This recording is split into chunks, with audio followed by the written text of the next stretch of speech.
Salut les marques, salut les smarts, bienvenue dans Catch Up, je suis Ringside, vous écoutez le podcast qui transpire le catch. Toutes les semaines on résume et on analyse les émissions phares de la WWE. Et pas seulement, on se retrouve aujourd'hui pour parler du show Noir et Or, le show NXT du 1er juin, toujours au Capitol Wrestling Center, toujours dans le Performance Center habilement maquillé. Pour m'accompagner dans cette analyse, dans cette étude de ce show des rookies, l'homme fort de catch-up, ce bon vieux papy. Comment ça va, papy? Bonjour mes enfants, bonjour Ringside, mais oui, ça va et toi?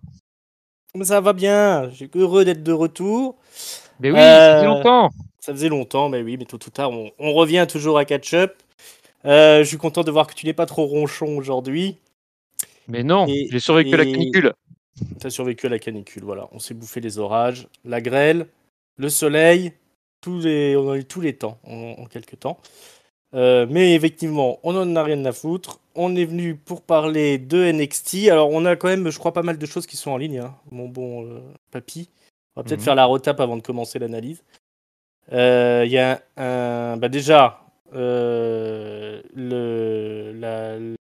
alors, j'ai pas été convié à cette soirée, mais il y a eu un anniversaire des 5 ans qui a été réalisé. Donc ça, vous pouvez toujours aller l'écouter. On répond à toutes vos questions.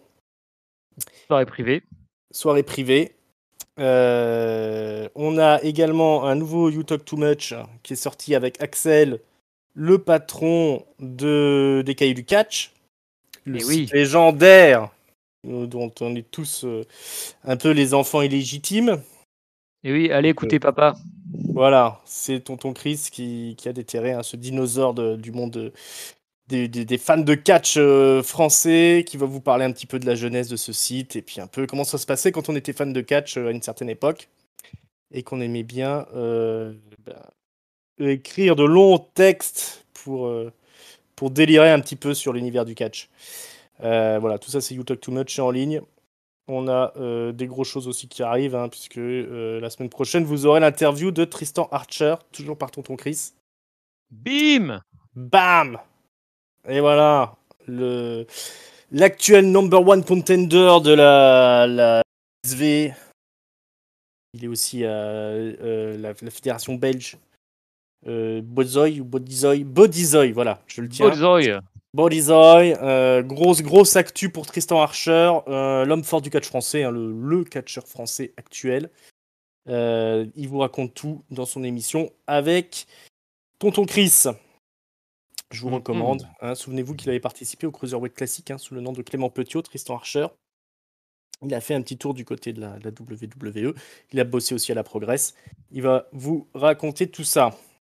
Et oui, on met les petits plats dans les grands en ce moment pour du niveau de catch-up. Donc abonnez-vous si c'est pas le cas. Comme ça, si vous cliquez sur la petite cloche, tout ça sachant que c'est gratuit, eh ben, vous serez informé dès que toutes ces belles choses sortiront.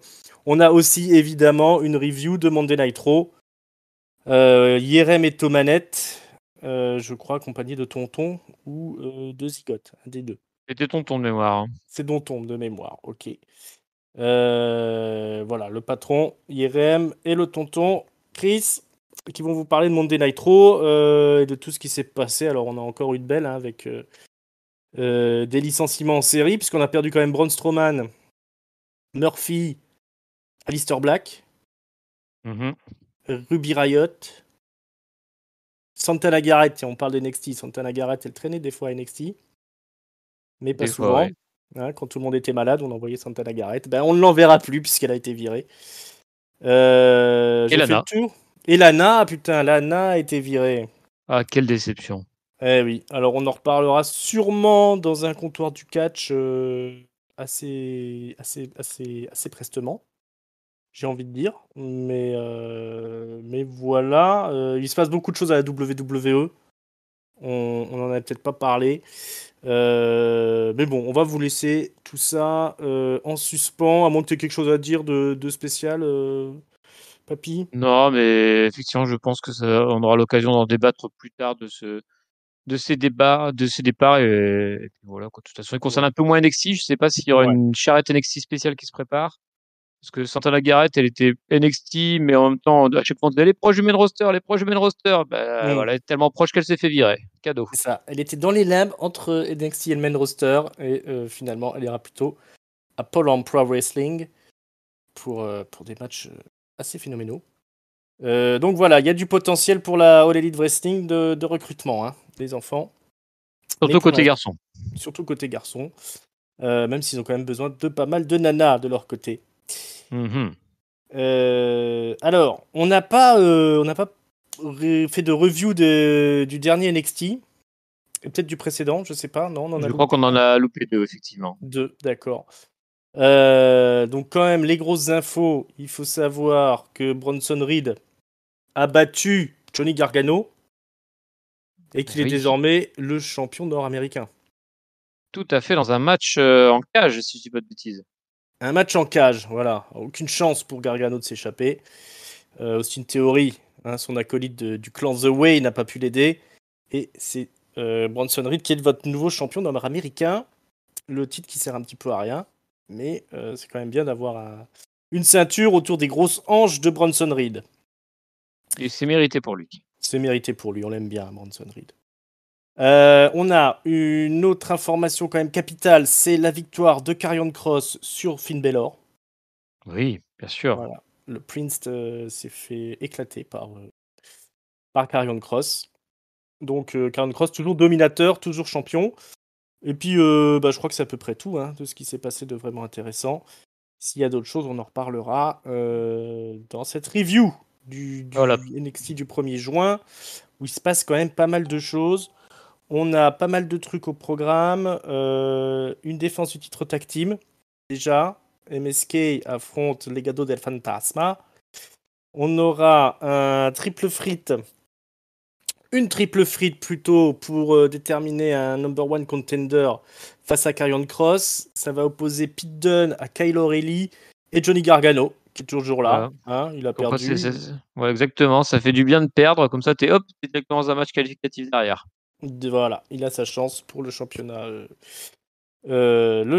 ultime de NXT. Et il y aura un Open Challenge de Kushida, le champion Cruiserweight, qui n'a peur de personne. Donc voilà Courageux. voilà, programme chargé pour NXT. Alors, on ouvre les hostilités avec déjà un petit rappel de la défaite de Finn Balor face à Karrion Cross. Un petit package vidéo. Et on nous annonce donc la triple frite pour ce soir pour le first contender. Gargano, Aurélie, Pete Dunne. Donc, c'est d'ailleurs ce match-là qui ouvre le show. Johnny Gargano est accompagné de Theory jusque sous le titantron. Parce que comme un bon heel qui se respecte, Gargano va catcher seul. Il n'a pas besoin de l'intervention de son ami. Donc il y a Pete Dunne qui est déjà dans le ring aussi, qui est arrivé juste avant. Et le troisième, c'est bien Kyle O'Reilly qui arrive. Tout ça de manière assez sobre. Le match commence. C'est un gros match un peu façon Ring of Honor, j'ai envie de dire, avec des prises dans tous les sens, des enchaînements de soumissions, de super kick qui claquent. Il y a personne qui s'impose vraiment. Alors on fait vraiment. Il y en a un qui fait une soumission, l'autre qui vient dessus pour faire une soumission, un troisième qui revient faire la soumission, puis on s'échange comme ça, puis après on s'esquive, on se contre. Tout va très vite. C'est très très chargé comme match. Mais finalement, il n'y aura pas de vainqueur puisque débarque Adam Cole, baby. Et oui, Adam Cole, l'ancien champion NXT, qui avait perdu face à Kyle O'Reilly dans un match dantesque. Ils avaient été poussés dans leurs limites. Et ben, il est de retour et il tue tout le monde. Hein. Il défonce la gueule de tout le monde, que ce soit Gargano, que ce soit Pete Dunne, que ce soit Kyle O'Reilly. Et il va être accompagné, même escorté, j'ai envie de dire, à l'extérieur du ring, par les officiels, dont ce bon vieux William Regal. Et c'est ainsi que se termine ce triple frite qui était censé déterminer un first contender. Il n'y aura pas de gagnant, mais il y aura surtout le retour d'Adam Cole, baby. Qu'est-ce que tu as pensé de cette ouverture de show? Eh ben, j'étais assez déçu par cette ouverture de show. Malheureusement, en fait, alors déjà, j'étais déçu du line-up parce que là, j'avais l'impression d'avoir tous les losers, les mecs qui avaient perdu contre Finn Balor, qui avaient tenté de lui prendre sa ceinture. On avait décidé de les rassembler ensemble pour qu'ils aillent se battre entre eux. C'est des gueules qu'on voit un peu trop souvent dans le main event et pour perdre en plus, ces gars-là. Ouais. Donc, moyennement motivé. Gargano, comme tu l'as dit, il est heal, mais il vient tout seul. Kyle O'Reilly, c'est un peu le face du trio parce que c'est Dunn et Ouais. Hill aussi. Il fait absolument rien de plus ou moins qu'un autre, qu'un de ses opposants. J'arrive pas à distinguer qui est le face, qui est le heel quand ils se battent à trois. Mm. Et le match, c'est ça, les trois teignes qui se foutent des coups, puis qu'on a déjà vu 100 fois, et ces trois gars en slip, non, Dunn n'est pas en slip. Mais voilà, j'arrive même pas à les distinguer. Voilà, c'est ok, c'est spectaculaire, mais ce sera un match parfait de house show où les gars ils envoient du spectacle, c'est bien pour le public, etc. Par contre, c'est dans un weekly, il y a vraiment rien d'original, c'est des trucs que tu as vu 100 fois. Et puis moi, il m'intéresse pas. Donc l'intervention de Cole, une fois parce que finalement il tape les trois, peut paraître de manière totalement indifférente, alors qu'il était censé être un peu plus en rivalité qu'Aurélie, mais non, ça change rien, il va taper les trois de la même manière. Et puis voilà, en fait, c'était un peu symbolique de ce que je ressentais à rien qu'à voir l'affiche. C'est qu'on avait trois gars qu'on n'arrive pas à distinguer, alors que c'était censé avoir des heals, des faces, deux héros, d'un mec avec un clan, etc. Mais t'as absolument rien qui les distingue. Donc, plutôt déçu de cette entrée en matière. Ouais, c'est un peu l'arrivée salvatrice plutôt d'Adam Cole. Baby, parce que effectivement, comme moi je suis tout à fait d'accord avec toi, ça ressemblait beaucoup à un match d'exhibition entre les trois. Gargano, il souffre toujours de son booking très mauvais de heal qui triche jamais quand c'est l'heure de tricher, quoi. Il est juste là, finalement, il fait le clown. C'est ce qui, c'est ce qui en fait peut-être le heal. Pete Dunne, il est toujours dans les limbes depuis un moment donné. Kyle O'Reilly, visiblement, son push, ils sont en train de tirer le tapis juste en dessous, quoi. Mhm. Ouais, voilà. On pensait quand même que Kyle O'Reilly allait essayer de monter jusqu'au main event pour affronter Karrion Cross. Moi, je le voyais ça comme ça. Ah, moi aussi, hein, carrément. Je pensais vraiment que c'était son temps. Et là, depuis 2 semaines, de toute façon, il fait plus rien. Donc, Ouais, donc là, bon, il a un coup de pourri, peut-être pour ça, son gros coup de tout enflé. ah. Mais ouais, visiblement, je pense pas que c'est l'heure finalement de son énorme push. Et puis on voit quand même les limites des trois gars, quoi, à ce moment donné, quoi. Alors, j'adore Pete Dunne, mais il y a des moments il faisait n'importe quoi dans le ring, en particulier pendant la pub. C'était à limite, c'est plus le genre de match qu'on voit à la All Elite Wrestling, avec un côté un peu factice comme ça, moi je trouve. Un peu fake. Ouais. Euh, bon, C'est pas on verra. forcément un compliment. Non, c'est pas du tout un compliment parce que la technique fait pas tout. Je veux dire, le lean ring fait pas tout. On est quand même il faut qu'il y ait de la crédibilité quand même dans le match. Et des fois, dans ce type de match où les mecs ils enchaînent des trucs spectaculaires, des fois la crédibilité elle s'en va un petit peu, hein. Bon, on verra que ce n'est pas fini de toute cette histoire. Il se passera encore des trucs derrière. Pour l'instant, on va aller voir les femmes, puisque Ember Moon est dans le ring et elle défie clairement Raquel Gonzalez. Elle dit vas-y, viens, ramène ton cul. On va s'expliquer. Alors, je sais pas ce qui s'est passé entre les deux. Je suppose qu'ils ont dû s'engueuler dans les épisodes précédents. Shotzi Blackheart est peut-être blessée. Quelque chose comme ça. Elle s'est fait attaquer la semaine dernière par Raquel, et par Raquel surtout, notamment, en fait. Suite D'accord. au match Ok. qu'ils ont eu, alors, je sais plus, c'est un match tag team, oui. Et ils ont perdu, je crois, de mémoire, Raquel et Dakota. Donc, du coup, elle Après, elles n'était ont pas tabassé. contente. D'accord. Donc, en tout cas, ce soir, c'est Ember Moon qui est pas contente. Elle défie Raquel Gonzalez. Raquel Gonzalez qui débarque, la championne. Elle arrive au ring et elle se fait casser la gueule maison par Ember Moon, qui va à 200 à l'heure, qui lui détruit la gueule. Les officiels sont obligés de venir pour les séparer. Ember Moon est là au milieu du ring, elle continue à défier Raquel Gonzalez. Là, on va s'expliquer, hein, je te pète ta gueule. Et finalement, elle se fait attaquer dans le dos par Dakota Kai, la copine de Raquel Gonzalez. Euh, donc, c'est finalement Ember Moon qui se retrouve au tapis. On va peut-être aller jusqu'au bout de cette histoire. Un peu plus tard, il y a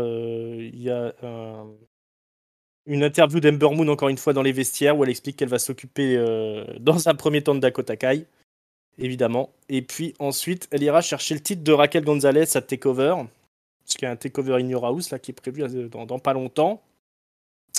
Mais voilà, elle est prête, elle a compris comment que ça se passait. D'abord, on passe par Dakota Kai, et après Raquel Gonzalez. Et d'ailleurs, ce sera la semaine prochaine, Dakota Kai contre Ember Moon. Qu'est-ce que tu pensé de ce développement de la scène féminine? Alors, le comment dire ça? Le développement, je vais donner le côté positif. Le côté positif, c'est que du coup, on va se diriger, je pense, vers Ember Moon, Raquel Gonzalez, qui pourrait être pas mal pour le coup, Hmm. comme rivalité. Et bien aussi pour Raquel qui a besoin, on en avait parlé quand on a vu sa rivalité avec Mercedes Martinez, mais Raquel Gonzalez a besoin d'enchaîner les matchs, besoin d'enchaîner les rivalités pour justement affiner un peu son in-ring. Après, je trouve toujours dommage qu'elle ait besoin de Dakota Kai pour s'en sortir, quoi. Alors qu'elle est quand même censée être Ouais. monstrueusement Elle, physique. Je trouve qu'elle est souvent en galère, Raquel. Euh, donc, elle s'est donc fait voilà, péter la gueule, hein, Raquel Gonzalez. voilà, là, encore une fois, c'est Dakota qui vient faire le save, quoi. Donc, je sais pas. Ouais, ça me perturbe un peu de voir une fille aussi grande et aussi présentée comme aussi forte, Hmm. faire péter la gueule aussi rapide, aussi régulièrement. Voilà, j'y arrive. Ouais. Alors après, Ember Moon, c'est une ancienne championne NXT, hein. Ah oui, bien sûr, mais bon, Ouais. c'est souvent, j'ai l'impression qu'on la voit en difficulté, Raquel. Alors après, là, c'est le moment où elle reprend le dessus, Hmm. mais souvent, elle est présentée quand même, bah voilà, comme pas encore super puissante, alors que bon, son physique. Ouais. Elle a quand même de quoi se la raconter, et on pourrait l'imposer comme vraiment une masse indestructible. Mais là, effectivement, elle s'est fait bien rembarrer par Ember Moon. J'étais impressionné. Et concrètement, sur le papier, quand même, un Dakota Kai Ember Moon, ça peut être quand même être un très très bon match, hein, parce qu'on sous-estime un petit peu Dakota Kai qui a NXT quand même. A pas toujours. Enfin, toujours. J'ai pas de grand match référence de Dakota Kai à NXT. Mais en tout cas, sur le circuit indépendant, notamment à la Progress et à NXT UK, elle avait fait quand même des matchs énormes. J'ai trouvé très impressionnante, moi, quand je la voyais dans le circuit indie. J'aime beaucoup Ember Moon aussi. Donc, du coup, je suis plutôt hypé pour ce match la semaine prochaine. Et puis Ember Moon contre Raquel Gonzalez, c'est plutôt aguichant aussi. Donc effectivement, c'est pas Raquel Gonzalez qui ressort la plus victorieuse, plus classe, j'ai envie de dire, de de cet affrontement, mais en tout cas, moi, je suis hypé pour la suite. Ouais, ça devrait faire une série de bons matchs, normalement. Ouais, clairement. Clairement. Et puis, il faut que. C'est toujours sympa de voir Raquel Gonzalez évoluer comme ça. Devenir de meilleur en meilleur. Et clairement, je l'attends quand même, le match de la semaine prochaine. Dakota Kai et Ember Moon. Ça peut donner quand même très très doué Ember Moon dans le ring, hein. On l'a oublié parce qu'elle était blessée pendant un moment. Puis après, dans ces matchs tag team là, où elles en faisaient beaucoup, beaucoup. Mais Ember Moon en solo, c'est quelque chose, hein. Donc, Et puis, elle est mieux, là, quand même, hein. Elle a eu un retour NXT où c'était un peu. Je crois qu'elle était un peu limite out of shape. ouais, ouais, ouais. Là, elle est mieux. Elle bouge bien, elle fait des bons matchs. Bah, elle a souvent la garde de Shotzi Blackheart qui, elle, au contraire, fait un peu n'importe quoi. Mhm. Mais voilà, elle mène bien. Elle est vraiment mieux depuis quelques mois là. Ouais, ouais, ouais. Bah, elle ressort d'une grave, grave blessure, hein, quand même. C'était la rupture du tendon d'Achille. Donc, généralement, ça, on n'en revient pas indemne. Elle avait beaucoup de mal. Je me souviens qu'elle avait fait une interview où elle expliquait qu'elle n'était pas sûre de pouvoir revenir à 100%. Mais ça fait plaisir de la revoir là. Elle a l'air vraiment en très très bonne forme. On va continuer sur des petits gars que j'aime bien. Legado del Fantasma, qui nous fait une petite promo pour ce soir, pour leur match contre les MSK, les Mesquines, Les les mesquines. champions. Voilà, bon, rien de spécial, hein. Ils disent juste qu'ils vont gagner. Et après, on a ce bon vieux LA Knight qui arrive, qui fait une petite promo au micro en arrivant en ring. Il se fout de la gueule de son adversaire du soir. Son adversaire du soir qui est comme tous les soirs, Jack Atlas. Ça doit faire 5 ou 6 fois qu'ils s'affrontent, non? Mais avant que le match commence, on va aller sur le parking. On est encore dans un NXT où il se passe plein de trucs à la suite. Hein. C'est un peu un gros bordel. Sur le parking, il y a Everrise, l'équipe tag team qui apparemment est sur les réseaux sociaux en ce moment. Il s'embrouille, Everrise, avec la bande à Isaiah Swerve Scott. Je me souviens plus du tout du nom du clan, mais en tout cas, il s'embrouille avec eux sur le parking. Ouais, j'ai zappé le nom aussi, je t'avouerai pour l'instant. Ouais, bon, ils auront le temps de nous le rappeler, hein, comment il s'appelle. Il y a aussi Drake Maverick qui est là, qui s'embrouille aussi avec Isaiah Swerve Scott, là, hein, tu m'appelles le clown, je vais te casser les dents, etc. etc. J'ai pas tout compris, mais au final, il y a Killian Dane qui s'interpose entre Swerve Scott et Drake Maverick. Même si Drake Maverick dit qu'il n'a pas besoin de l'aide de personne pour péter la gueule de Isaiah Swerve Scott, ce qui est sûrement possible, hein, parce que Isaiah Swerve Scott, il a eu quand même beaucoup de mal à battre Leon Ruff. C'est vrai. Je pense qu'il se fait aussi péter la gueule par Drake Maverick, il n'y a pas de souci. Mais bon, visiblement, il y a un truc qui se passe, une rivalité qui commence entre la bande à Swerve Scott et Killian Dane et Drake Maverick. Est-ce que ça te hype, cette rivalité? Épée sera un bien grand mot, mais après, il faut bien que cette bande ait une première petite rivalité ouais, contre Dane et machin. Et Maverick. Maverick, voilà, ils sont assez bas dans la carte pour pouvoir faire le job. Bon, après, voilà, hypé, voilà, comme je dis, hypé sera un bien grand mot, hein, parce que ça reste très très bas comme affaire. Ouais, ça remplira le temps d'antenne, on va dire. Killian Dane qui a échappé à la charrette, hein, quand même.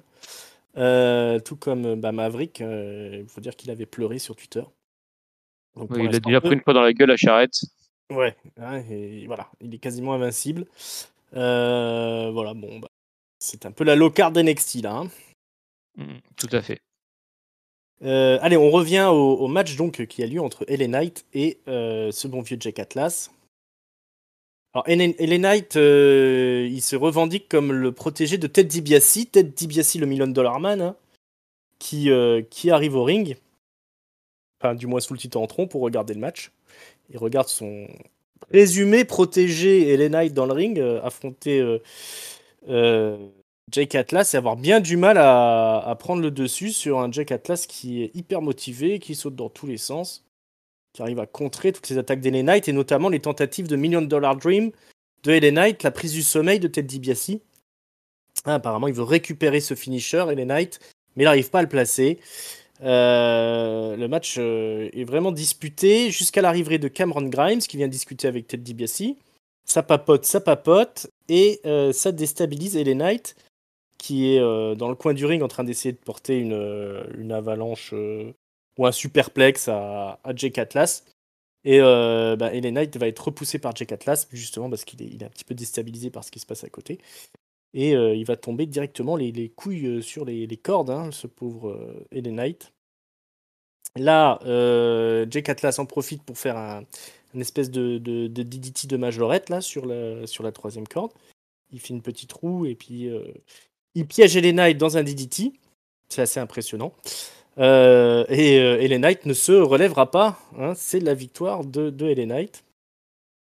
La victoire, pardon, de Jake Atlas. Oui.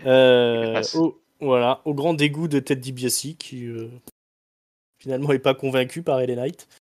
Et il va même abandonner le pauvre LA Knight en pleurs au milieu du ring. On reviendra un petit peu sur Ted DiBiase après. Qu'est-ce que tu as pensé de cet affrontement qu'on a déjà vu et revu entre, je pense, hein, dans mes souvenirs, entre Jack Atlas et LA Knight? Et qu'est-ce que vient foutre Cameron Grimes dans cette histoire, même si on sait qu'ils sont en rivalité plus ou moins avec Ted DiBiase. Enfin, j'ai pas tout compris, mais Je vais te resituer un peu parce que du coup, c'est vrai que comme on n'a pas reviewé les dernières semaines, peut-être que c'est pas nos auditeurs ne sont pas forcément au courant. Effectivement, il y a eu, en fait, Cameron Grimes c'était un peu en rivalité avec Ted DiBiase ces dernières semaines. Et puis la semaine dernière, il nous a fait un petit segment un peu larmoyant où il expliquait que finalement, il comprenait pas pourquoi Ted DiBiase se foutait de sa gueule parce que lui, son rêve, c'est de devenir comme lui. Donc, il a fait un espèce de face turn en fait, Cameron Ah, Grimes d'accord. Il est gentil cette maintenant. occasion. Il est, en tout cas, le mec de la sono de la WWE a mis d'un coup les encouragements en sa faveur. Donc, moi, j'ai compris qu'il voulait nous faire passer le message qu'il faisait un face turn. Ok. Et justement, en fait, LA Knight est intervenu pour trahir un peu, se foutre de la gueule un peu de Cameron Grimes et puis Hmm. lui rester heal et puis l'attaquer. Et sous les rires de Ted DiBiase, donc on s'était dit, en fait, voilà, c'est LA Knight le successeur de Ted DiBiase parce qu'il disait qu'il cherchait un gars qui reprendra un peu son rôle, quoi. Hmm. Et donc là, cette semaine, du coup, il venait avec Ted DiBiase en disant, voilà, je suis son poulain, LA Knight, mais Cameron Grimes est intervenu justement pour se venger de la semaine dernière. Bon, ça vole pas très haut comme affaire. En gros, ils se battent pour les faveurs de Ted DiBiase, c'est ça qu'il faut retenir. Et Cameron Grimes est le face de l'histoire. C'est aussi la surprise à retenir du moment. Donc voilà, puis pour mon avis, c'est, je ne suis pas un grand fan de Cameron Grimes. Là, je vais dire que je laisse sa chance au produit puisqu'il le tente en face et pour moi, c'est la première fois, je crois, qu'il est face depuis qu'il est à NXT. On va voir ce que ça donne. Je suis pas emballé des masses, mais bon, au moins, on se disait, ça ne bougeait pas du tout avec Ted DiBiase. Là, au moins, ça commence un petit peu à bouger. Puis voilà, et le fait qu'il tente Kevin Grimes en face, c'est peut-être au moins, ça nous change un peu, et donc ça mérite le coup d'œil, on va dire. Ouais. Ils auront tout tenté avec Cameron Grimes. Mais dites-moi, si vous voulez quelqu'un pour reprendre son rôle, là, DiBiase, pourquoi il n'est pas venu il y a 10 ans quand il y avait son fils qui catchait? Je sais pas, moi, il était peut-être aux Bahamas avec des gonzesses. Qu'est-ce que je veux que je te dise, moi? Il avait plus chose à foutre. Ils avaient Ok. envoyé Virgile à l'époque. C'était pas mieux, hein. Ouais, c'est vrai, Virgile. Bah ouais, parce que s'il faut. J'arrive pas à trouver le mot, mais comment on appelle un gars qui reprend le job de son père là. Un successeur, Un un héritier. successeur, voilà, un héritier. Putain, deux mots que j'arrive pas à trouver. Bah oui, pourquoi il était là, Ted DiBiase Junior, à une époque. Il avait Et il peut-être catchait mieux que que les Cameron trois Grimes. réunis là. Voilà. Parce que moi, je me disais en voyant ça, comme je pensais que Cameron Grimes était encore heel, je me suis dit en fait, c'est peut-être Jack Atlas qui va être le successeur de DiBiase. Ah, pourquoi pas? Parce qu'en Et- plus, il a gagné les matchs contre les deux jeux. Il avait fait un Ouais. match aussi contre Cameron Grimes. Alors, je sais plus s'il a gagné ou perdu, mais Parce que ouais, pas impossible, hein. celui qui a le moins de personnalité, c'est quand même lui, donc il aurait besoin d'un bon DiBiase à côté de lui, si vraiment DiBiase va venir en tant que manager, mais il est peut-être là juste pour quelques passages. Ouais, j'ai peur que ce Ouais, soit un one shot, hein. Je ouais, sais pas pourquoi. on sent ça, une dernière tentative d'essayer de faire quelque chose avec Cameron Grimes. Puis après, retour à Pôle emploi. Hein. Après, j'arrête, hein.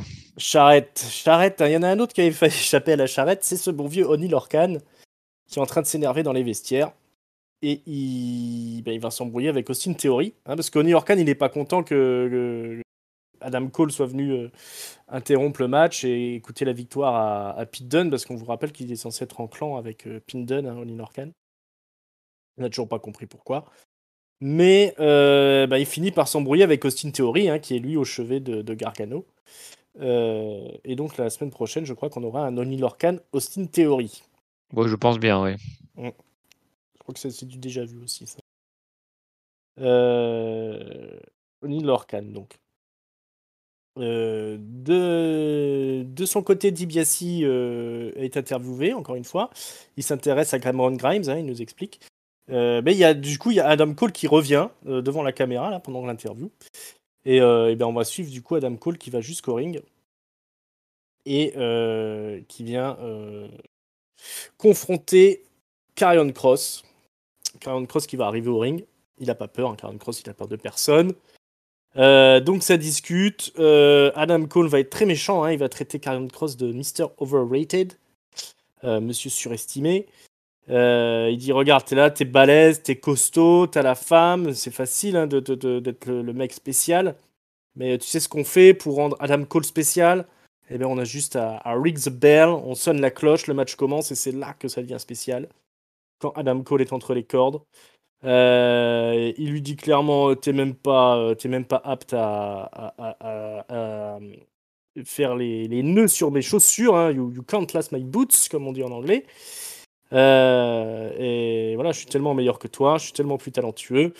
Tout le monde le sait, tous ceux qui regardent le pro wrestling, ils lâchent les mots pro wrestling, d'habitude ça se dit pas, hein, à la WWE. On parle de sport entertainment, mais ce soir, Adam Cole, il a le droit de sortir le mot pro wrestling, le catch professionnel. Tous ceux qui regardent le catch professionnel le savent, je suis bien meilleur que toi. Donc ça commence à faire sortir Karrion Kross de ses gonds. Il y a Willa Briggle, hein, qui débarque aussi, mais qui peut pas faire grand chose. Et Kross demande tout simplement à affronter non seulement Adam Cole, mais tout le monde. Il veut tout le monde.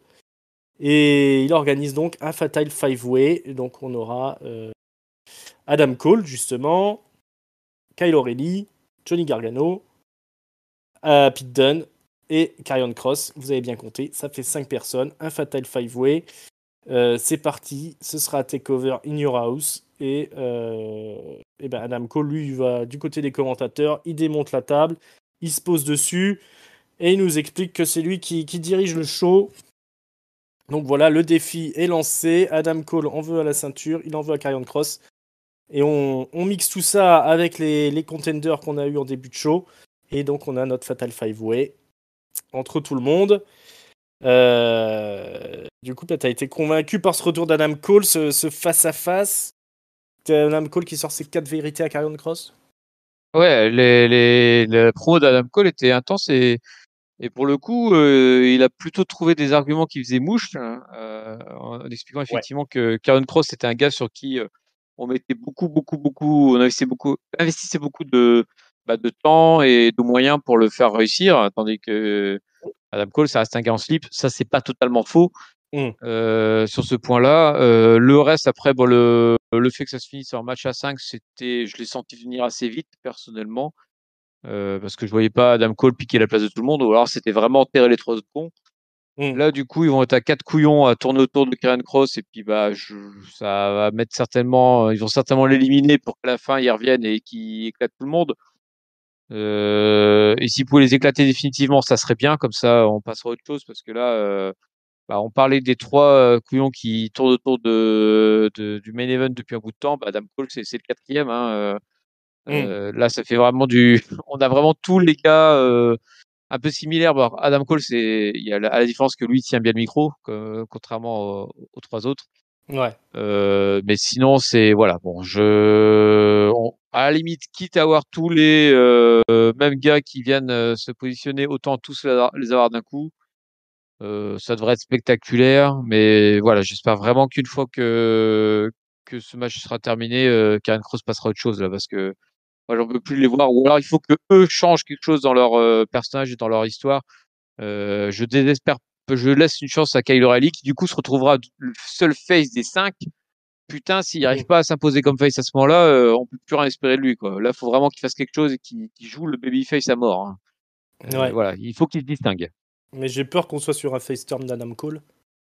Et qu'on se tape cet arrêt-là et après un one-on-one Cole Karrion Kross. Ouais, c'est quand même un sacré aveu d'échec, hein. La possibilité de créer comme ça des stars qui sont susceptibles de faire le main event en 1 contre 1. Que ce soit Gargano, que ce soit Pete Dunne ou Kyle O'Reilly ou même Adam Cole. Même Kross, hein, finalement, pour l'instant, il main event pas trop. Les takeovers, généralement, il est un peu en dessous. C'est pas gagné pour créer les nouvelles stars qui vont nous faire lever de notre siège pour la WWE. J'aime bien Karrion Kross, hein, il est fort au micro, il est costaud. On voit tout doucement qu'il s'est catché quand même s'il a pas montré grand chose pour l'instant. Mais alors tout le reste, ils commencent à être épuisés de chez épuisés, déjà cramés avant d'arriver dans le main roster, si jamais ils y arrivent un jour, hein. Ouais, oui, voilà, c'est que non seulement ils n'arrivent pas à les renouveler pour donner quelque chose de nouveau avec eux, mais en plus ils sont en train de les user. Donc alors après à avoir, hein, parce que tu sais, il suffit que tu tombes sur la bonne poule et que les mecs s'enflamment pour un rien. Si ça se trouve, un mec comme Dunn ou Gargano, ils vont débarquer, ils vont avoir les vivas de la foule monstrueux. Et puis ça va peut-être enchaîner derrière, quoi. Mais là, comme ça, moi, tu me les montres demain à Raw, bah, je serais pas du tout excité, quoi, en fait. Ouais, ou alors Euh, il faudrait qu'ils arrivent d'une bonne manière. Alors, ils sont en train de faire de la place à Monday Night Raw. Mais ils- hormis Karrion Cross, il n'y en a aucun qui a un physique suffisant pour s'imposer dans le main roster. Hein. Ils sont tous trop petits de toute façon. il est trop petit et puis pas assez Pas de batte. massif en plus. Parce que tu peux être pas très grand, mais t'en as des pas très grands qui par leur physique assez massif, arrivent quand même à répondre au main event. Alors c'est sûr qu'en ce moment, Raw, c'est tous des mecs de 2 mètres de haut, donc c'est un peu Mm. compliqué. Mais bon, voilà, Jericho, est-ce qu'il était beaucoup plus grand qu'eux, par exemple? Je suis pas sûr. AJ Styles, est-ce qu'il est beaucoup plus grand qu'eux? Mais par contre, Ouais. au niveau ligne d'épaule, c'est autre chose, quoi. Là, surtout Adam Cole, là, qui fait vraiment crevette parce que lui, il a même pas les muscles dessinés. Mm. Si, peut-être. Moi, je pense que Kyle O'Reilly pourrait éventuellement, parce que je sais pas, il a l'air comme moins petit que les autres. Alors, peut-être qu'il Mm. est pas plus grand finalement, mais de visu, il semble moins petit. Donc, et c'est pareil, il faudrait qu'il s'épaississe et physiquement et en termes de personnalité, parce que, enfin voilà, depuis qu'il nous a fait sa review avec son chapeau et ses lunettes de soleil avec Cameron Grimes il y a 4 semaines, depuis, il est totalement transparent, quoi. Ouais, exactement. Ouais, il manque aussi, et il y a quand même une petite dose de charisme qui manque. Même ils ont énormément de talent dans le ring, je pense que le match il risque d'être très impressionnant. Mais c'est le match qui va être over et pas les catcheurs. Hein.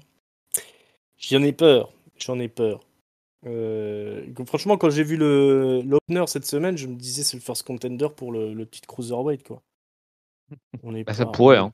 ouais, on est quand même loin. Enfin, je vois pas. Est-ce que tu vois un Bobby Lashley affronter Gargano ou Kyle O'Reilly? Est-ce qu'à un moment donné, on va se dire Kyle O'Reilly ou Gargano, ils ont une chance de battre un Bobby Lashley ou un Andrew. McIntyre ou un Drew McIntyre? Ou Bah, en ouais, je fait, parle même. c'est ce qui me fait penser. C'est marrant que tu parles de ça, parce que du coup, ça me refait penser à une réflexion que je me faisais. Ça me fait penser un peu à ce qu'ils font à Raw avec Sheamus et tous les moucherons qui tournent autour là, en ce moment. Les Hmm, Ricochet, Mansour, Cario.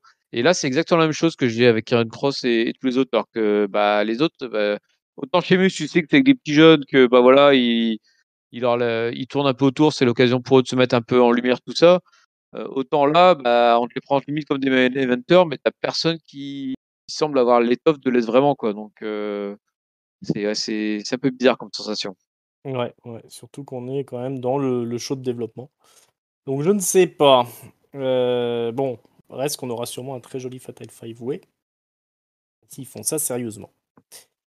Bon, on verra la suite hein, de tout ça. Yes. On va voir si Adam Cole y arrive à nous sortir encore des promos qui claquent, comme il l'a fait là. Et puis s'il peut s'imposer vraiment. C'est un peu l'occasion pour lui aussi de s'imposer à nouveau comme quelqu'un qui compte. Mais on verra Ah bien. bah s'il s'en sort, effectivement, là, les autres, de toute façon, ouais. C'est comme il a eu l'avantage qu'il a eu, c'est que lui, ça fait quelques semaines qu'on l'a pas vu, donc du coup, bah, il Ouais, apparaît un poil plus frais. ouais. Parce qu'il peut dire Mister Overrated et tout. On lui a quand même tout donné, à Adam Cole. Hein. Il est venu avec son propre clan. Il est Oui. arrivé très vite dans le main event. C'est pas le mec qui a été le plus mal loti à NXT. Hein. Ah bah, il est arrivé directement en attaquant Drew qui était champion de mémoire. Ouais, c'est ça. C'est ça. La suite au prochain numéro. Retour dans les vestiaires, retour aux femmes. Candice LeRae et Indy Hartwell sont dans les vestiaires. Elles se préparent pour leur match de ce soir. Et Indy Hartwell, en fait, un Walkman sur les oreilles. Ça se dit encore Walkman? Je ne sais pas. En tout cas, elle a un casque, elle écoute de la musique. Et bon, Candice finit par l'engueuler, hein, tu vas te concentrer un petit peu. T'arrêtes d'écouter de la musique romantique de merde, là. Elle pose le casque dans un coin. Et évidemment, un petit peu plus tard, qui c'est qui débarque? Ce bon vieux Lover, ce bon vieux Dexter Lumis, qui récupère le casque, il écoute la musique. Il a l'air fort satisfait. La romance continue entre Dexter Lumis et Indy Hartwell. Euh, Redémarre même, hein. Redémarre. Redémarre, parce qu'elles étaient fâchées. Bah, en fait, alors juste pour du coup faire le petit résumé des dernières semaines, Ah. nouvelle fois, voilà, le petit résumé des Feux de l'amour. Donc, bah, on se souvient que Candice avait offert enfin, on va formuler ça autrement. Des cadeaux avaient été offerts c'était Josie Blackheart et Ember Moon avec une petite carte offerte par Dexter Lumis. Alors que c'était pas lui. Et, et, et donc, du coup, bah, Indy Hartwell, elle a fini par dire non, mais ok, c'est un salopard, moi j'en veux plus, il m'a trahi, etc. Bref, je ne suis plus amoureuse de Dexter Lumis, qui ravissait Candice LeRae. D'ailleurs, elles ont été chercher les ceintures grâce à ça. Et en fait, on s'est rendu compte un peu plus tard que bah, c'était Candice LeRae qui avait payé en fait les fleurs et les cadeaux, les machins. Et du coup, bah, notre ami Indy Hartwell s'est dit ah, il m'aime encore, c'est trop beau. Sauf que bah, entre-temps, elle avait brisé le cœur de Dexter Lumis. Ah Et là que du là coup, là bah là là. maintenant, bah voilà, ils sont tous les deux séparés, mais ils ont encore des sentiments l'un pour l'autre et ils ne peuvent pas être ensemble. Et voilà, c'est pour ça qu'ils pleurent tous les deux en écoutant de la musique. Et que va-t-il se passer? Il y a notamment Beth Phoenix qui, à chaque fois qu'elle voit les deux apparaître à l'écran, est totalement fan en disant mais c'est trop beau cette histoire d'amour, que va-t-il se passer? Et voilà, donc ça continue encore et encore. C'est passionnant, émouvant. C'est ça aussi le catch, hein. C'est de l'émotion. On les reverra, les filles, un peu plus tard dans l'émission. C'est Xiali qu'elle s'appelle, c'est ça, j'ai juste? Chali, oui, tout à fait. Xiali, elle veut casser la gueule de Mercedes Martinez. Alors je suppose qu'il s'est aussi passé quelque chose entre elles, mais elle est vraiment pas contente. Il y a tout un packaging vidéo où elle gueule comme un putois là sur Mercedes Martinez. Et après on aura aussi un package de, enfin une interview face à face de, enfin une promo plutôt de Mercedes Martinez. Voilà, une promo où elle répond à Xiali, elle dit elle est prête à l'affronter. On va se castagner. Euh, Ils se souviennent que. Il faut se souvenir, pardon, que Mercedes Martinez a battu Xiali lors du Million classique. tournoi Young Classic. Voilà. Donc elles se connaissent quand même. Mais Mercedes avoue quand même que Xiali a bien changé depuis. Mais ça lui fait pas peur. Elle va quand même lui casser sa gueule. Voilà, bah, un adversaire un peu solide pour Xiali là. Bah oui, c'est bien. C'est Ça, plutôt sympa ça. elle avait été bien poussée et puis d'un coup un peu disparue. Puis là, elle revient sur le devant de la scène, hein. Alors, pour le coup, il n'y a pas une grande construction parce que l'essentiel de la construction s'est fait ce soir. Ça dure que depuis 2 semaines cette affaire avec. Bah, en fait, la semaine dernière, il y avait juste eu Mercedes Martinez qui avait la marque de Chiali qui s'était apparue sur sa main.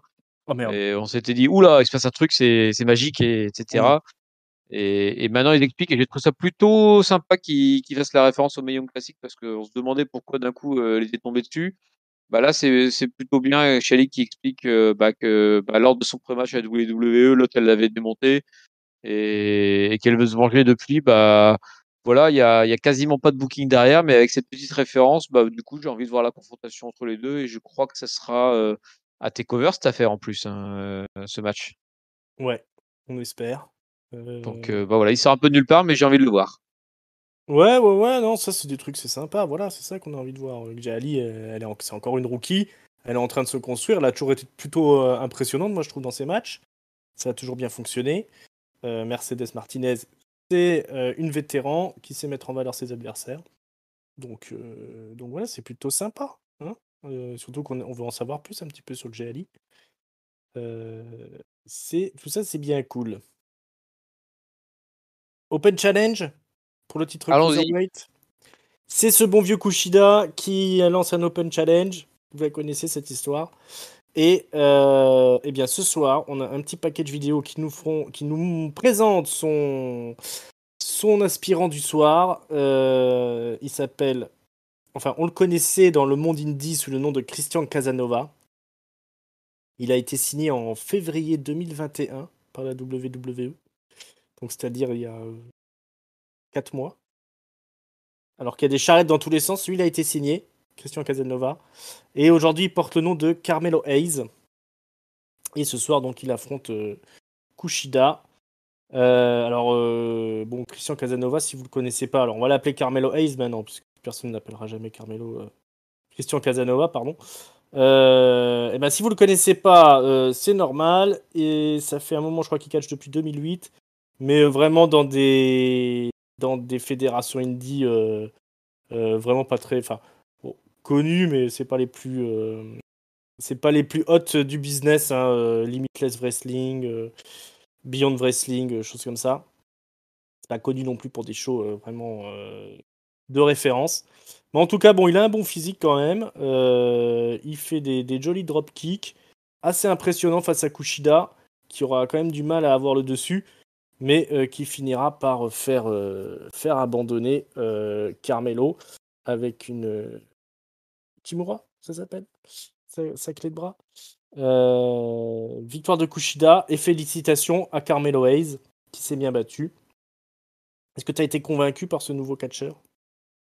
Alors, j'étais convaincu quand je l'ai vu entrer en ring, je me suis dit: «Ah, il y a quand même un physique intéressant». Mm. Pour le coup, on parlait de mec bien charpenté. Lui, il a les bonnes épaules, voilà, il a Ouais, il a un un bon vrai physique, physique de hein. catcheur, quoi. Il est Mm. il est sympa et effectivement, il bouge bien. Par contre, j'ai trouvé le match catastrophique. Les 2 se comprenaient absolument pas.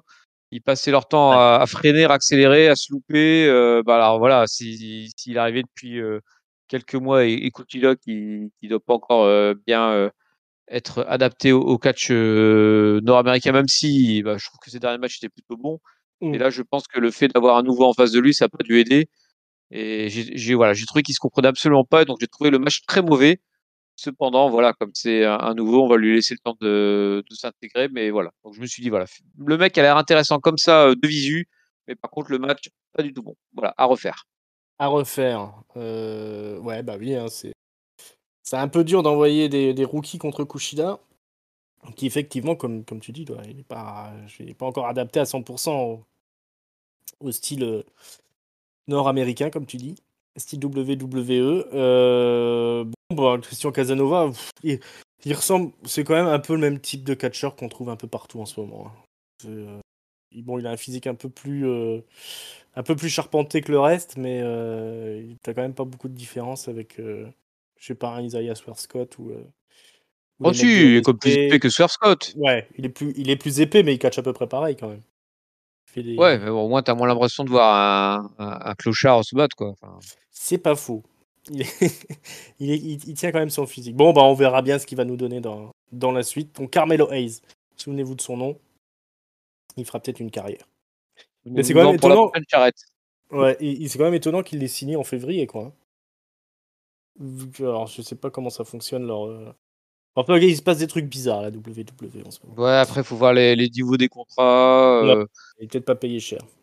Mais le peut-être gars, ça, hein. il est signé en février, on est en juin, il catch déjà la télé, quoi. Bah, peut-être qu'il était très Pensons, impressionnant à l'entraînement. ouais, c'est ça, pensons à tous ceux qui sont derrière les plexiglas, là, à faire la claque. Mmh. Ça doit la foutre mauvaise, hein. Allez, d'autres personnes qui ont grillé la priorité à tout le monde. MSK, les Meskin, les champions par équipe. Ils nous font une petite promo dans les coulisses. Ils sont remontés comme des coucous suisses. All night, all day. Ils vont battre les Gados del Fantasma ce soir. C'est garanti. C'est vos nouveaux champions, les MSK. Les Miskin. Et oui, les Frankie Monet. mesquines. Eh oui, on en reparlera un peu plus tard. Frankie Monet est dans les vestiaires avec des grosses tatas là. Elle se remaquille. Elle lit un petit peu les commentaires sur ses débuts à NXT. C'est plutôt positif.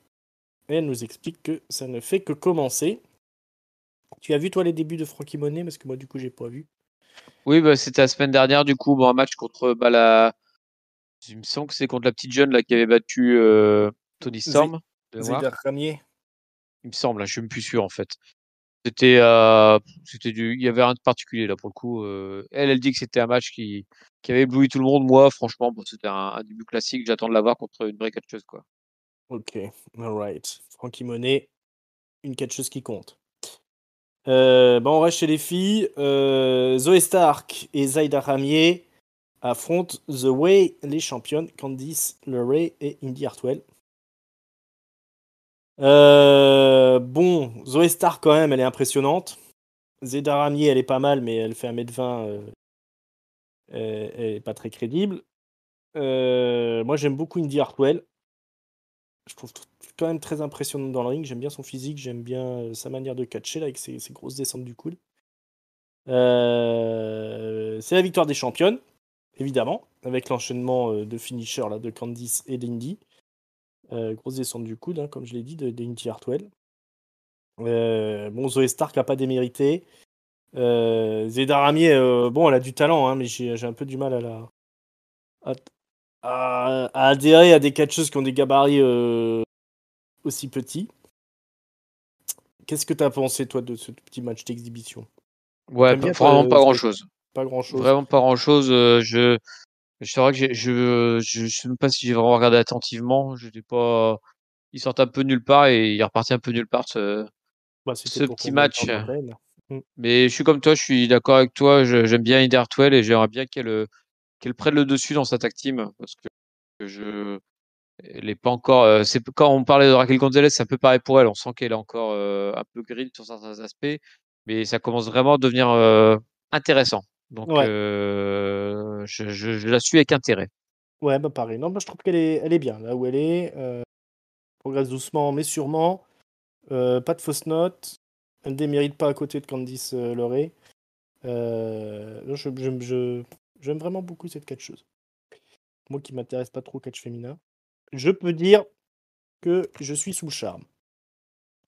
Une nouvelle pub pour Diamond Mine. Ça ouvre bientôt. On C'est espère un jour, hein. un centre d'entraînement pour des gens qui font peut-être du mix martial art. Ça ressemble quand même à du Raw Underground, hein, j'ai peur. Ouais, Mais bah, bon. j'ai vu ce sentiment-là au début. Les gens avaient plutôt l'air de dire que ça serait un clan. J'ai quand même Mm. l'impression que c'est du underground. Par contre, qui tu vas mettre dedans? Bah, je sais pas. Ils doivent avoir du monde quand même dans les vestiaires qu'on connaît pas, hein, au Performance Center. Mais Ouais. effectivement, y a pas grand-chose qui fuite sur ce que ça peut être. Est-ce Donc qu'ils on le verra savent bien. seulement? Ouais, est-ce qu'ils le savent seulement? Ils ont trouvé une vidéo, ils l'ont passée sans faire exprès. Un truc qui avait été enregistré qui n'a rien à voir. Quoi, je pense pas que c'est un mec qui s'appelle Diamond Mine, quoi. Bah, ouais, pour moi, c'est un clan.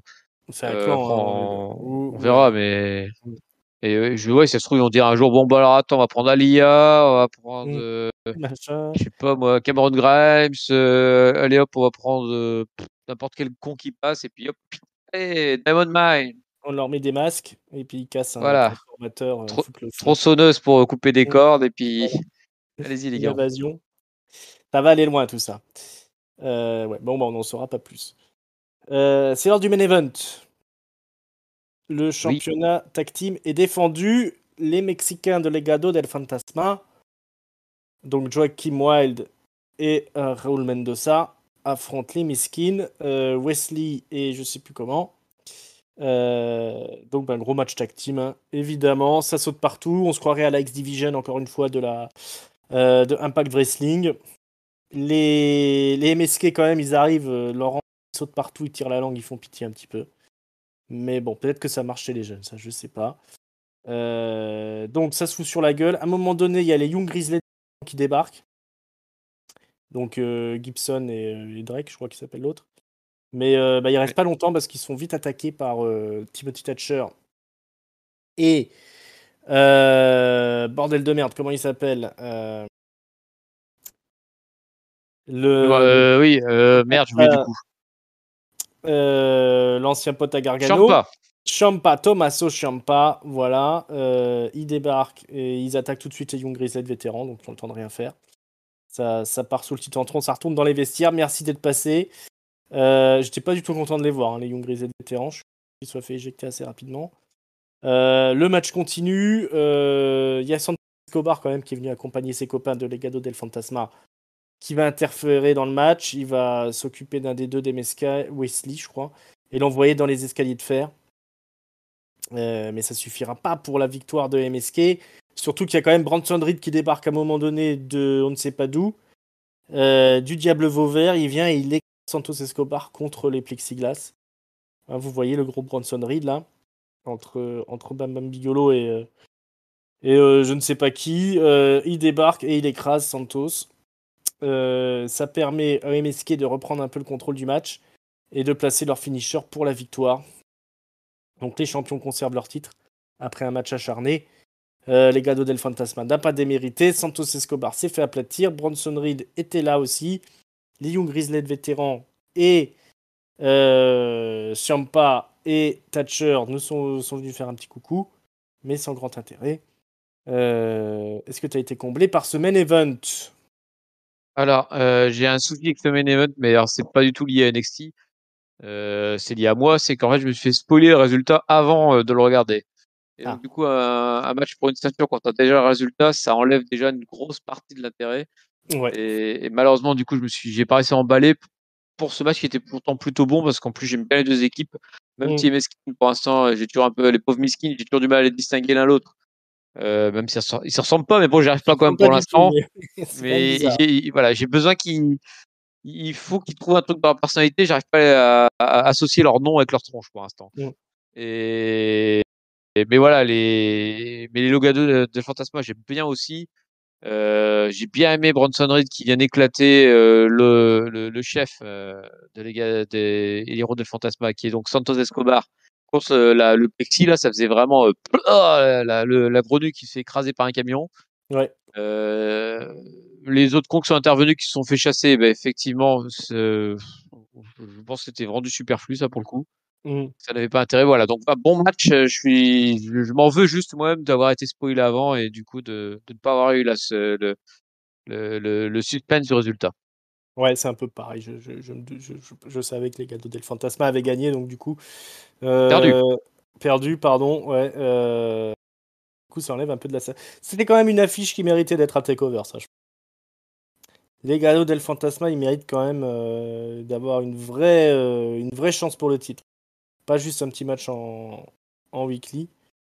Euh, c'est peut-être un peu ce qui est délicat dans cette histoire, c'est-à-dire que je trouve que les Gato del Fantasma est plus impressionnant que les MSK, qui sont quand même très impressionnants, mais Oui. ils font quand même plus catcheur, les Gato del Fantasma. Enfin, je sais pas, plus crédible. Alors peut-être parce qu'ils ont plus d'expérience, peut-être que ça fait un peu plus de temps qu'ils sont à NXT et du coup, ils savent comment se poser un peu plus qu'MSK.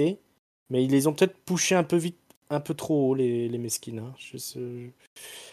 Du coup, on a plutôt envie d'être derrière les Gato del Fantasma. Enfin, je sais pas si tu Ouais, le et puis sens comme il y a ça. aussi le fait que bah, les Gadol Fantasma, là, ils perdent et donc tu sens que c'est les Mm. challengers de transition.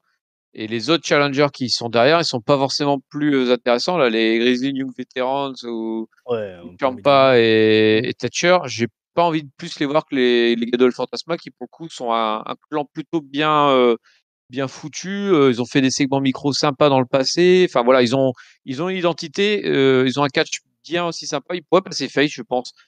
Alors c'est Ouais, chiant parce qu'ils font partie d'un clan, mais ils ont un catch qui pourrait totalement passer côté face. Ouais, ouais, ouais, j'ai le même sentiment que toi. Je me dis toujours c'est dommage parce qu'ils tiennent quelque chose avec eux et pourtant t'as l'impression que c'est eux qui mettent en transition. Donc ouais, c'est un poil dommage. ouais, ouais. Et puis ils auraient peut-être mieux fait de faire une team Gargano Theory pour aller affronter MSK. Plutôt que d'essayer de faire un Globi-Pulga là avec Ciampa, Thatcher et les Young Grizzled vétérans où on sait très bien que ça arrivera à rien, hein, tout ça. Ouais, mais Gargano il a été cover en solo, donc forcément il peut pas être Ouais, meilleur. ouais, c'est ça, hein. Il faut toujours qu'il soit dans le main event de TakeOver. C'est un peu dommage.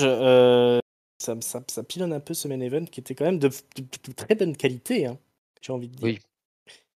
Ben voilà, on a fait le tour de ce NXT du 1er juin. Je crois bien qu'on n'a rien oublié. Donc du coup, quand on a fait le tour, ben, qu'est-ce qu'il reste? Il reste le mot de la fin. Il faut donner un top, il faut donner un flop et il faut donner une note. Nous Et t'écoutons. oui. Alors, qu'est-ce qu'on va pouvoir dire? Le flop, je vais le donner à Kyle O'Reilly pour les raisons expliquées euh, depuis le début du show, c'est que j'ai l'impression qu'il saisit pas sa chance ou alors on lui donne Mm, plus parce qu'il a pas convaincu, j'en sais rien, mais alors peut-être que dans 2 mois ça sera totalement l'inverse et ça sera une méga star, mais là pour l'instant voilà, c'est le seul face d'une grosse rivalité et puis il est totalement éteint. Un peu comme Cesaro dans le main roster avec SmackDown, mais là, je trouve que c'est en 100 fois pire Kyle O'Reilly. mm, Il est totalement éteint et alors ça devrait être son moment, c'est un des seuls faces identifiés dans le roster NXT, puis bah il fait rien. Donc bon mm. voilà. Donc mon flop à O'Reilly qui prend pas sa chance. Mon top, bah du coup je le donnais au main event sans trop de conviction. Mais en même temps, c'est un peu ce qui se faisait de mieux niveau catchesque. Et puis bon, voilà, un bon match de catch sur main event, c'est toujours appréciable. Donc je vais donner mon top à eux. Et ma note, je vais donner une assez mauvaise note quand même parce que et c'est un peu un schéma que je retrouve dans un peu tous les shows en ce moment de la WWE. J'ai l'impression qu'ils pataugent là. Je ne sais pas ce qu'il y a. Ils arrivent pas à mettre les. Et t'as deux trois gars qui tirent la bague du jeu, mais tout le reste ça patauge un peu là. Et je sais Mm. pas pourquoi. Et NXT c'est encore plus fort parce que du coup il y a vraiment pas beaucoup de têtes d'affiche, voire pas du tout. Chez les filles, il y a Yoshirai qui est totalement disparu, et Raquel qui est championne, mais qu'on voit très peu. Puis quand elle est là, elle se fait latter la gueule, alors qu'elle fait 2 mètres de haut. Enfin, je comprends pas. Et puis chez les mecs, voilà, on disait, hein, t'as Karrion Cross qui a tous les nains qui tournent autour. Kushida, moi je l'aime bien, mais par contre, ce serait bien lui trouver un adversaire maintenant qu'il n'y a plus Escobar. Santos Escobar, voilà. Titre nord-américain, on espère que Bronson Reed va réussir à en faire quelque chose. Mais voilà, ça manque de pêche là. Et les mecs qui devraient être en valeur, ils le sont pas forcément. Ouais, et tu parlais tout à l'heure de la comparative avec les AEW et j'ai ce sentiment-là. J'ai le sentiment que tu veux être plein de monde en même temps en valeur et du coup tu mets personne en valeur. Ouais. Et voilà, ils sont trop nombreux NXT là. Alors, je vais pas sauter une charrette, mais par contre, il faudrait peut-être mieux choisir les gars à mettre en valeur. On parlait de Chiali, par exemple, chez les filles, voilà, si on veut y aller avec elle, faut y aller à fond, faut la mettre en valeur plusieurs semaines de suite, faut qu'elle gagne sa rivalité, et puis ensuite on continue, on déroule. Faut pas qu'elle soit là une semaine, puis après on la voit pas pendant 3 semaines, puis on la revoit. Enfin, je trouve, c'est ce que fait les AEW. J'aime pas du tout ce système-là, et je veux pas que NXT prenne cette route-là. Je veux qu'ils identifient des mecs et puis qu'ils travaillent avec eux, puis qu'ils les mettent en valeur, pas qu'ils nous bossent 40 gars en même temps, puis que au final personne ne ressorte. Donc du coup, je vais donner ma note. Je vais donner à simplement 2. Voilà, le main event sauve un peu la note, mais voilà, faut absolument redresser la barre NXT. Ouais, eh ben écoute, je te rejoins, tu m'as complètement convaincu. Effectivement, c'est un truc que je ressens aussi, cette façon de faire qui ressemble pas mal à la All Elite Wrestling, avec des matchs spectaculaires. Alors, on va me dire c'est bizarre quand même, mais où tout le monde essaye de briller et au final personne ne brille. L'espèce de mise en avant de la division tag team, alors bon, il y a toujours une grosse division tag team à NXT, c'est pas le problème, mais, euh, mais c'est pareil, il y a trop de personnes qui sont impliquées. Et au final, il y a personne qui tire son épingle du jeu. Il n'y a plus de squash. Il y a que des matchs compétitifs, hein. On a vu entre Elena Knight et Jack Atlas, c'était très compétitif. Le Kushida, Carmelo Hayes, c'était Hayes. pareil, très compétitif. Donc du coup, effectivement, c'est une manière de faire qui ressemble pas mal à la Holo Wrestling. Je suppose, hein, qui s'inspirent du truc quand même, hein. Ça sort pas de nulle part. Mais je reste persuadé que c'est pas la bonne manière de faire. Les ratings auront tendance à nous donner raison, je pense. Mais on en est là.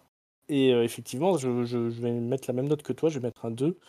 Je vais donner mon top à Ember Moon, parce que je trouve qu'elle a Hmm, été impeccable dans son cassage de gueule de Raquel Gonzalez. bon choix.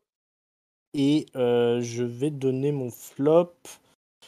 Si je le donne pas à Kyle O'Reilly, je vais le donner à Pete Dunne, qui, euh, qui a pas été très convaincant, je trouve, pendant le match.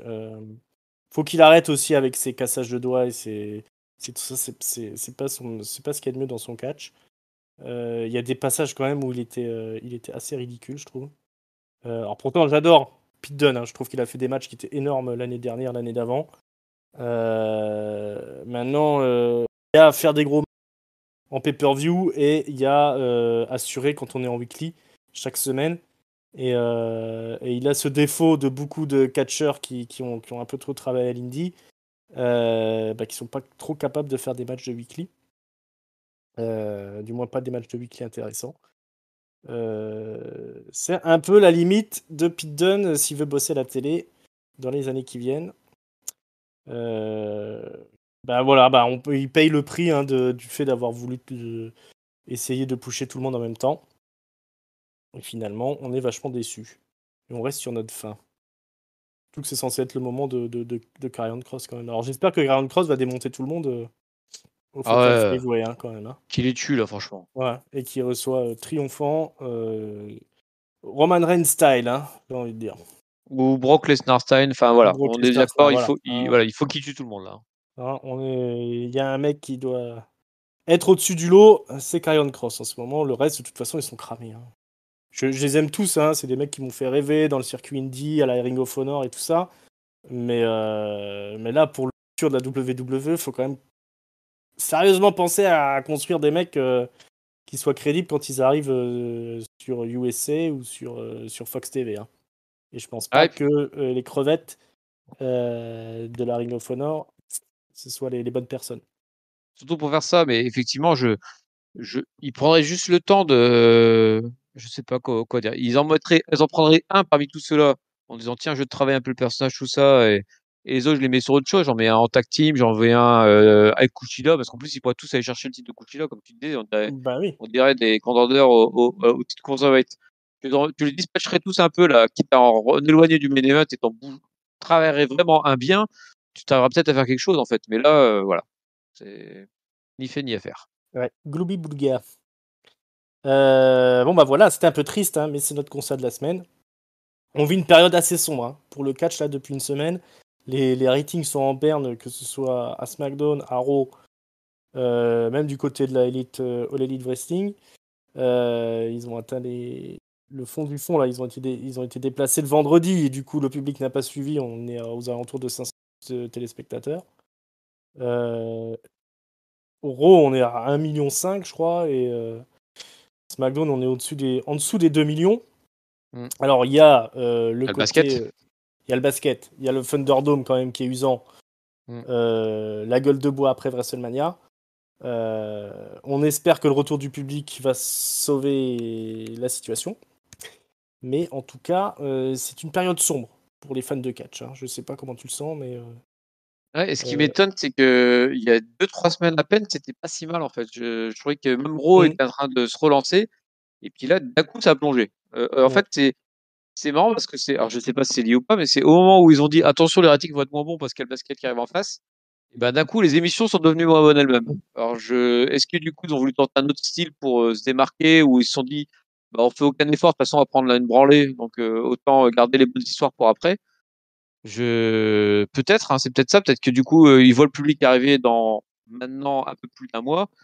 Peut-être qu'ils se sont dit bon, surtout, on touche plus à rien, on garde toutes les bonnes on idées pour laisse plus traîner tard, les choses. et là, on laisse traîner. Mais du coup, c'est là depuis 2-3 semaines, ça a plongé, mais sévère. Hein. Ouais, sévèrement. On n'est pas content. C'est difficile de se motiver pour regarder tout ça. Après, voilà, Pritchard, le showrunner de la WWE, en règle générale, ce Rose McDonald, alors je sais pas s'il est impliqué dans NXT. Le mec, il a quand même longtemps bossé à la TNA. Et la TNA, dans le genre, je monte un truc et je m'arrête en cours de route. Et après, on se fait chier pendant 3 mois. C'était un bon spécialiste quand même. Hein. Alors j'espère qu'il a pas pris le mauvais pli. Parce que c'est aussi un mec qui était là pendant les grandes heures de la WWE. Mais faire du remplissage avec des shows moyens, il sait faire. Et je sais qu'il y a beaucoup de gens d'anciens de la TNA qui sont maintenant à la WWE dans la production. Et je pense que c'est peut-être aussi ce qui handicape le produit à l'heure actuelle. Hein. Et surtout que je pense que Vince McMahon, il doit plus être aussi impliqué qu'il l'était avant. Ce qui fait que ça explique un petit peu le côté anecdotique des shows. Hein, parce que c'est ça en fait le truc, c'est qu'il n'y a rien qui ressort. Hein. Bah, t'as même, enfin, t'as même pas un truc fun, t'as même pas un truc. Je sais pas moi, tu sais, t'as une époque où t'avais des shows. Je repensais, je sais pas pourquoi, à la Fashion Police l'autre jour. Tu vois, c'est un truc, Ouais. c'est tout con quoi. Mais ça te prend 5 minutes par show, puis tu t'éclates. Là, t'as rien, t'as pas l'occasion de sourire, t'as pas un mec ou des mystères, tu sais. Alors si, ils vont lancer peut-être un mystère à SmackDown là. Petit aparté en qui a tapé Rey Mysterio la semaine dernière, donc peut-être que ça a lancé quelque chose. Mais c'est vrai que ça, voilà, ça manque de rivalité, de mecs enfin, je sais pas, ça manque d'histoire. Voilà, ils ont pas, t'as l'impression qu'ils ont rien à raconter. Ouais. C'est sec. C'est sec, comme je le disais, c'est pas la meilleure période pour être fan de la WWE, fan de catch en général. Bah on va croiser les doigts en attendant le retour du public. Hein. Il y a déjà il y a plusieurs tournées qui sont prévues. La NXT va repartir sur les routes de Floride. Donc il y a moyen que ça redonne un petit peu de peps aux émissions. Mais en attendant, on va ronger notre frein et on sera là normalement la semaine prochaine pour vous raconter la suite du show Noir et Or. Ça, ce sera pour la semaine prochaine. Pour l'instant, j'ai plus qu'à vous faire l'auto-promo. Alors vous savez qu'on est sur toutes les bonnes plateformes de podcast. On est sur YouTube et comme je vous l'ai dit en début d'émission, si vous n'êtes pas encore abonné, c'est le moment parce que c'est toujours gratos. Vous cliquez sur la petite cloche pour être averti dès qu'on a un de nos nombreux projets qui sort. On est sur les réseaux sociaux, très très actifs sur Twitter. On est aussi sur Facebook, on est sur Instagram. C'est @catchupcdc sur Twitter. N'oubliez pas d'aller écouter tout ce qui est sorti. You Talk Too Much avec Axel des Cahiers du Catch. L'émission spéciale 5 ans. On a toujours une très belle interview, alors vraiment excellente, d'un certain Jean Brassard, la voix francophone de la WWE. J'aime vraiment beaucoup cette interview. Pleine d'émotions. Pleine d'émotions. Voilà, il vous raconte tout sur sa carrière. C'était un grand plaisir pour moi de faire cette interview. Et puis, que sais-je encore, le comptoir du catch. On vous parle de The Fiend. Voilà, il y a plein d'autres trucs qui sont prévus. Vous pouvez encore écouter nos rétro catch-up où on parle de shows plus anciens de la WWE. On y reviendra bientôt, je pense, avec un spécial Money in the Bank pour le grand Oui, anniversaire. ça arrive. Ça arrive doucement mais sûrement. Enfin voilà, restez à l'écoute. On a plein de programmes pour vous. Vous pouvez aussi venir sur Discord. L'invitation est dans la description. Mon bon papy, merci beaucoup d'être venu. Merci à toi, Ringside, pour ce retour d'NXT après ces petites semaines de vacances. Voilà, on aura loupé quelques semaines, mais vous nous en voudrez pas trop. C'est toujours un petit peu difficile de tout caser. Écoute, c'est toujours un plaisir de reviewer tout ça avec toi. Et puis j'ai plus qu'à vous dire à très bientôt, les amis. On va pas tourner autour du pot, l'émission est finie. Ciao, bye bye les enfants, à bientôt. Allez, salut, on se casse tous. Salut à tous, salut Ringside. Ciao, ciao.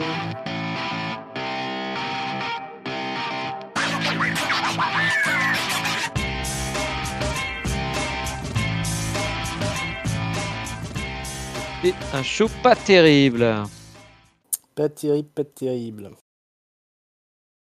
Connard de Craig en plus. Ça.